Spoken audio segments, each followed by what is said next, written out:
और गाइस, क्या हालचाल।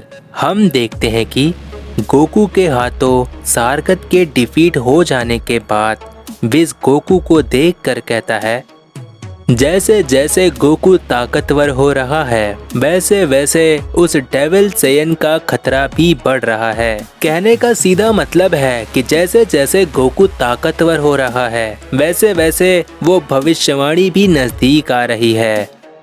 और विज की इस बात पर गोकू कहता है, मैं जानता हूँ विज, लेकिन एक सच बताऊं, पहली बार मैं किसी से लड़ने के लिए एक्साइटेड नहीं हूँ। ऐसा मत कहो गोकू, तुम्हारे ऐसे मन से मैं इस बात का क्या संकेत समझूं? यकीन नहीं हो रहा है गोकू कि तुम ऐसा कह रहे हो। कैकरॉट, क्या तुम्हारा मन हार मानने को है क्या? एक सेयन होने के नाते तुम्हारे मुंह से ऐसी बात अच्छी नहीं लगती। वेजिटा सही कह रहा है, मैं खुद तुम्हारी इस बात पर यकीन नहीं कर पा रहा। गोकू, क्या तुम्हें याद नहीं यामोशी ने भविष्यवाणी को लेकर क्या कहा था? मुझे अच्छी तरह याद है लॉर्ड बीरस, और उसने यही कहा था कि मेरे हाथों ही पूरे ब्रह्मांड की किस्मत है। लेकिन मेरे कहने का मतलब ये है कि मैं उससे लड़ने के लिए एक्साइटेड तो नहीं, लेकिन उससे लड़ने के लिए पहली बार बहुत ज़्यादा सीरियस हूँ, क्योंकि यामोशी की ताकत के बारे में हम सब जानते हैं। जब यामोशी नहीं हरा पाया तो मुझे उस डेविल सेयन को हराने के लिए क्या पता किस हद तक जाना पड़ जाए, क्योंकि मेरी इसी बात से तुम सबको अंदाज़ा हो जाना चाहिए कि विज जैसे एंजल को वो डेविल सेयन बिना किसी अपनी फिजिकल स्ट्रेंथ का इस्तेमाल किए हुए वो विज को काफ़ी आसानी से हरा सकता है। ओहो गोकू, अब बस भी कर जाओ। तुम्हारी ऐसी बातों से एक वक्त के लिए तो मेरे जैसा गॉड भी डर सा गया है। मेरा कहने का मतलब ये है कि अब तो उस शैतान के ख्याल से ही मुझे इरिटेशन आने लगी है। यही वजह है वेस कि मैंने कहा कि मैं उस डेविल सेयन से लड़ने के लिए बिल्कुल एक्साइटेड नहीं हूँ, और तुम इसीलिए बेहद सीरियस हो। लेकिन पता है गोकू, मैं तुम्हें जानता हूँ, मैं सीरियस नहीं हूँ और ना ही परेशान हूँ, क्योंकि मुझे यकीन है तुम यामोशी के वो रूप हो जो खुद यामोशी भी नहीं है। मैं समझ गया विज की बात को, यामोशी की आधी सोल का हिस्सा कैकरॉट ही है, जैसा कि ये बात यामोशी ने खुद बताया था हम सबको। लेकिन विज के कहने का मतलब ये है कि कैकरॉट, तुम वो सोल हो जो कभी हारा नहीं, तब जब तुम सबकी आखिरी उम्मीद रहते हो। और यही बात भविष्यवाणी भी कहती है कि तुम पूरे ब्रह्मांड की आखिरी उम्मीद हो। वाह वेजिटा, तुमने तो काफी हद तक भविष्यवाणी को सुलझा दिया है। ये बात तो हम सब जानते ही हैं कि जब गोकू सबकी आखिरी उम्मीद रहता है तो वो कभी नहीं हारता, और इसी बात से भविष्यवाणी भी पूरी तरह से मैच होती है। और कैकरॉट, मेरे सामने दोबारा इस तरह से सीरियस मत दिखाई देना। तुम्हारे ऐसे बर्ताव से मेरे जैसा सेयन का आत्मविश्वास टूट सकता है। इससे अच्छा कि तुम्हारा वो पागलपन ही ज्यादा बेहतर है। ओ वेजिटा, तुम सीधे ये क्यों नहीं कह देते कि गोकू का वो हंसना और वो इनोसेंट बातें और उसका वो चाइल्ड ब्रेन तुम्हें बहुत पसंद है। यहाँ कोई हैप्पी एंडिंग नहीं हुई है। कुछ देर में हम लॉर्ड बीरस के प्लेनेट पर वापस जाएंगे। हाँ, लेकिन पहले मुझे भूख लगी है, पहले मैं खाना खाना चाहूँगा। ओह, वेलकम बैक कैकरॉट। और इतना कहने के बाद वेजिटा वहाँ से चला जाता है और बाकी सभी लोग बुल्मा के कैप्सूल कॉर्पोरेशन की तरफ निकल जाते हैं। और कुछ समय बाद हम देखते हैं कि सभी लोग खाना खा रहे होते हैं, और इस बीच विज गोकू से कहता है, वैसे गोकू, तुम्हें पता है ना, तुम्हारी एस्ट्रोफ्लो वाली टाइम चेम्बर की ट्रेनिंग अभी पूरी नहीं हुई है। एस्ट्रोफ्लो के टाइम चेम्बर की मदद से बस तुम्हारी ताकत और ज्यादा बढ़ गई है, लेकिन तुमने कुछ नया हासिल नहीं किया है। विज की इस बात पर गोकू कहता है, हाँ विज, तुम बिल्कुल सही कह रहे हो। जब मैं एस्ट्रोफ्लो के टाइम चेम्बर में था तो मैं अपनी सुपर अल्ट्रा इंस्टेंट ओजारू के भी ऊपर जाना चाहता था। एस्ट्रोफ्लो के टाइम चेम्बर में इतने समय तक ट्रेनिंग करने के बाद मुझे ये समझ आने लगा था कि मैं सुपर अल्ट्रा इंस्टेंट ओजारू के भी ऊपर जा सकता हूँ। गोकू की इस बात पर विज कहता है, इसका मतलब मैं एस्ट्रोफ्लो को लेकर तुम्हारे बारे में बिल्कुल सही सोच रहा था गोकू, लेकिन तुम्हारी बातों से क्या कोई नई ट्रांसफॉर्मेशन है? विस की इस बात पर गोकू कहता है, वैसे विस मैं कुछ कंफर्म तो नहीं बता सकता, लेकिन एस्ट्रो बता रहा था कि अल्ट्रा इंस्टेंट में भी कई सारी ऊंचाइयां होती है। कहने का मतलब है कि हर अल्ट्रा इंस्टेंट के ऊपर एक सुपीरियर अल्ट्रा इंस्टेंट होती है। और एस्ट्रो के कहने का मतलब ये था कि जब मैं सारी अल्ट्रा इंस्टेंट की ऊंचाइयों को पार कर जाऊंगा तब मैं कुछ नया हासिल कर पाऊंगा। गोकू की इस बात पर विस कहता है, एस्ट्रो ने बिल्कुल सही कहा। जैसा कि मैंने तुम्हें पहले भी बताया है गोकू, कि जो अल्ट्रा इंस्टेंट मैं इस्तेमाल करता हूँ वहाँ तक पहुँचने में तुम्हें काफी ज्यादा समय लग जाएगा, और जिस दिन तुम मुझ तक पहुँच गए समझ लो तुम मुझे हरा चुके हो। इस बात पर गोकू कहता है, वैसे विस मुझे इस बात पर यकीन तो नहीं है, लेकिन एस्ट्रो बता रहा था कि मैं तुम्हें टक्कर देने के लायक हो चुका हूँ। लेकिन मैंने एस्ट्रो को समझाया कि विस इतना आसानी से हारने वालों में से नहीं है, वो अभी भी मुझसे बहुत ज़्यादा ताकतवर है। हाँ, लेकिन एस्ट्रो से मैंने ये चीज़ ज़रूर कहा था कि मैं विस को सिर्फ इंस्टेंट ट्रांसमिशन में हरा पाया हूँ आज तक, और कभी नहीं हरा पाया।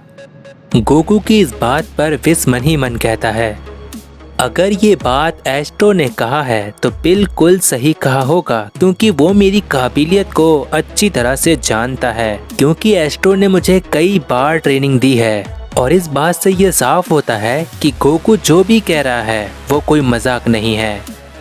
विस मन ही मन इतना कह रहा होता है कि तभी वेजिटा सभी से कहता है, क्या तुम सबके नज़र में मेरी कोई वैल्यू नहीं है? आखिर मेरे बारे में कोई क्यों नहीं सोचता? हर किसी को कैकरॉट ही क्यों दिखाई दे रहा है? मैं तुम सबको हकीकत बताता हूँ। सबकी आखिरी उम्मीद भले ही कैकरॉट ही क्यों ना हो, लेकिन कैकरॉट की आखिरी उम्मीद हमेशा मैं ही रहा हूँ। और अगर यकीन ना हो तो खुद कैकरॉट से ही तुम सब पूछ सकते हो।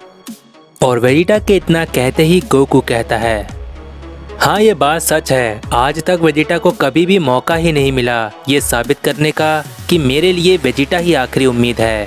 माजिन बू के टाइम पर और मेटाकूलर के टाइम पर ना जाने कितनी बार वेजिटा ने मेरी मदद की है। अगर वेजिटा नहीं होता तो आज मैं शायद यहाँ होता भी नहीं। वेजिटा ने कई बार सिर्फ मेरी मदद ही नहीं किया बल्कि मेरी जान तक बचाया है वेजिटा ने। और गोकू की इस बात को सुनकर बीरस कहता है, वेजिटा मुझे माफ करना, मैंने तुमसे एक बहुत ही इम्पोर्टेंट चीज छुपा कर रखा है। एक ऐसी जगह जहां पर कोई भी गॉड ऑफ डिस्ट्रक्शन खड़े रहने की हिम्मत भी नहीं करता। एक ऐसा सर्वाइवल चैम्बर जहां पर मेरे जैसा देवता भी कई बार नाकामयाब रहा लेकिन नामुमकिन नहीं था। जब मैंने देखा कि बाकी गॉड ऑफ डिस्ट्रक्शन उस चैम्बर के लायक ही नहीं है और मैं फिर भी सिर्फ सरवाइव कर पा रहा हूँ, तो मैंने भी उस टाइम चैम्बर में जाना बंद कर दिया। और बीरस की इस बात पर वेजिटा कहता है, क्या वो टाइम चैम्बर एस्ट्रोफ्लो टाइम चैम्बर का मुकाबला कर सकता है? क्या एस्ट्रोफ्लो टाइम चैम्बर जितनी वैल्यू है उसकी? अगर वो टाइम चैम्बर एस्ट्रोफ्लो टाइम चैम्बर जैसा है तो उसका नाम क्या है? वेजिटा की इस बात पर बीरस कहता है, जिस तरह एस्ट्रोफ्लो टाइम चैम्बर एंजल्स के लिए होता है, उसी तरह प्रकृति ने गॉड ऑफ डिस्ट्रक्शंस के लिए भी एक ऐसा टाइम चैम्बर बनाया है, और उस टाइम चैम्बर का नाम है गॉड क्रश टाइम चैम्बर।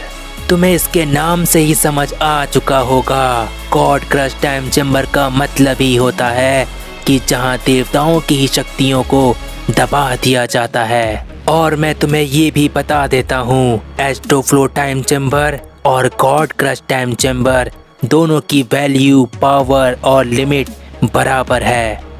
और बीरस की इस बात पर वेजिटा कहता है, वही तो मैं सोच रहा था कि कैकरॉट इतना ज़्यादा ताकतवर हो जाए और मैं पीछे रह जाऊं। ये तो प्रकृति के नियम के खिलाफ है। प्रकृति खुद ऐसा नहीं चाहती। सुन लिया ना कैकरॉट, वो दिन दूर नहीं कि मैं तुम्हें एक बार फिर से पीछे करूंगा। वेजिटा के इतना कहते ही विस बीरस से कहता है, तो लॉर्ड बीरस, लगता है वक्त आ चुका था, तभी तो आपने गॉड क्रश टाइम चैम्बर का खुलासा किया। हाँ वेस, तुमने सही कहा, लेकिन एक दिक्कत है। गॉड ऑफ डिस्ट्रक्शन होने के नाते मुझे गॉड क्रश टाइम चैम्बर में वेजिटा के साथ रहना पड़ेगा, क्योंकि यही नियम है। गॉड क्रश टाइम चैम्बर में ट्रेनिंग देने के लिए अगर एक एंजल गॉड ऑफ डिस्ट्रक्शन के साथ हो तो ठीक है, लेकिन यूनिवर्स के मॉर्टल के लिए खुद गॉड ऑफ डिस्ट्रक्शन को गॉड क्रश टाइम चैम्बर में जाना ही पड़ता है, क्योंकि एस्ट्रो फ्लो टाइम चैम्बर की तरह वहाँ पर एस्ट्रो नहीं होगा, बल्कि मुझे गॉड क्रश टाइम चैम्बर में रहना होगा। और बीरस की इस बात पर विस कहता है, लेकिन प्रकृति के नियम में थोड़ी सी गड़बड़ी है। गॉड क्रश टाइम चैम्बर में ट्रेनिंग देने के लिए एक गॉड ऑफ डिस्ट्रक्शन को गॉड क्रश टाइम चैम्बर में महारत हासिल होनी चाहिए थी, जो कि आपने बिल्कुल नहीं किया। विस और बीरस की इस बात को सुनकर वेजिटा कहता है, तो इसका क्या मतलब है? क्या मैं गॉड क्रश टाइम चैम्बर में नहीं जा पाऊंगा? और वेजिटा की इस बात पर बीरस कहता है, नहीं वेजिटा, ऐसी कोई बात नहीं है। मैंने इस बारे में अभी हाल ही में सोचा है, और वो ये है कि मैं और हम दोनों एक साथ गॉड क्रश टाइम चैम्बर में ट्रेनिंग करेंगे। बीरस के इतना कहते ही वेजिटा एक स्माइल करता है और विस कहता है, और लगता है मुझे कि सब पर कड़ी नजर रखनी पड़ेगी, कहीं कुछ गड़बड़ ना हो जाए। और विस की इस बात पर गोकू कहता है, हाँ विस, तुम्हारी इस बात पर कोई शक नहीं। गोकू इतना कह रहा होता है कि तभी दूसरी तरफ हमें यामोशी का सीन दिखाया जाता है, जहाँ पर हम देखते हैं कि यामोशी थोड़ा सा परेशान दिखाई देता है, क्योंकि यामोशी को किसी ने ढूंढ लिया है। और यामोशी उसे देखकर कहता है, क्या सुकीरा, तुम यहाँ पर कैसे? और यामोशी की इस बात पर सुकीरा कहता है,